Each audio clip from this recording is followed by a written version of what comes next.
Bangladeshi Pavilion, Dubai Expo 2020.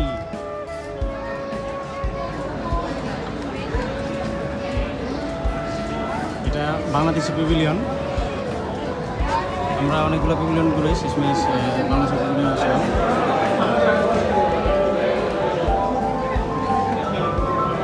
আচ্ছা, আপনাদেরকে শর্টকাটলি আমি প্যাভিলিয়নটা ঘোরানোর চেষ্টা করতেছি। এখানে অটোমোবাইল বিষয়ে একটা গাইড পেয়ে যাবেন রেখে দেন। এখানে যারা এক্সপোর পাসপোর্ট আছে তাদেরকে বাংলাদেশের সিল দেওয়া হচ্ছে। এখানে আমাদের বাংলাদেশে অনেক কিছু রাখা আছে। যদি একটু সামনে যাই তাহলে এখানে দিস প্রোডাক্ট ওয়ালটন, না এটা বাংলাদেশি প্রোডাক্ট। এগুলো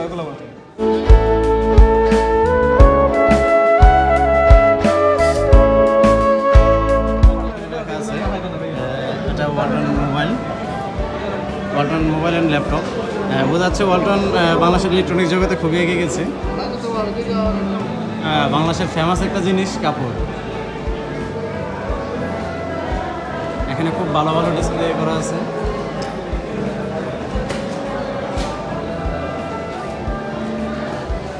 ব্যাকগ্রাউন্ড মিউজিকটা জাস্ট ভিতরটা নাড়া দিয়ে ওঠে, বুঝছেন? কারণ দেশে কবে যায় জানি না। ও কক্সবাজার খুব মিস করি, বুঝছেন? স্পেশালি আমি কোনো প্যাভিলিয়ন এত বড় ভিডিও বানাই নাই। এটা বাংলাদেশি প্যাভিলিয়ন বলে এত বড় ভিডিও বানাচ্ছি।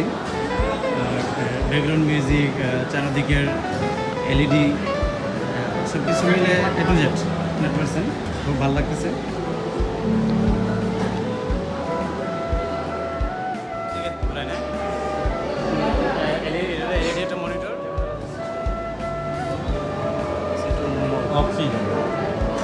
মেবি আমাদের কোনো একটা বিশ্ববিদ্যালয়ের স্টুডেন্টদেরকে প্রজেক্ট স্ক্রিন করলে বিস্তারিত বাড়া যাবে, স্ক্রিন একটু মিলানো।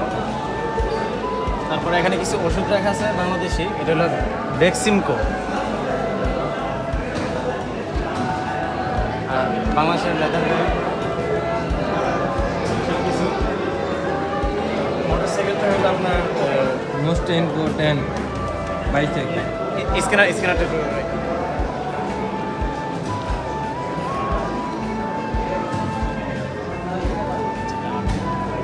তারপরে যে এখানে কিছু বই রাখা আছে, বাণিজ্য সব বলছে, কৃষি মন্ত্রণালয়ের বই।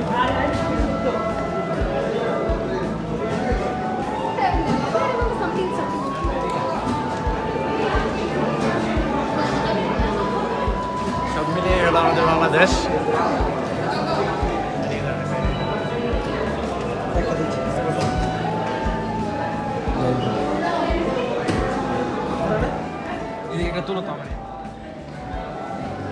Bangabandhu Sheikh Mujibur Rahman, father of the nation. এখানে প্রায় অধিকাংশ লোকই বাঙালি। ভাই আবারও বলি, বুঝছেন, ব্যাকগ্রাউন্ড মিউজিকটা আমার সাউন্ডটা শোনা যাচ্ছে কিনা আমি জানি না, কিন্তু ব্যাকগ্রাউন্ড মিউজিকটা আমাকে বারবার শিরোতে করে ফেলতেছে। কারণ লাস্ট কবে দেশে যায় নিজেও জানি না। আচ্ছা, এটা হলো আউটগেট। এখানে হ্যান্ড স্যানিটাইজার একটা স্পেশাল ব্যবস্থা আছে। ওকে, আচ্ছা আমরা বাইরে হয়ে গেলাম। মিস করবো দুবাই এক্সপোকে এবং মিস করবো বাংলাদেশি প্যাভিলিয়নকে। সবাই ভালো থাকবেন, দোয়া করবেন।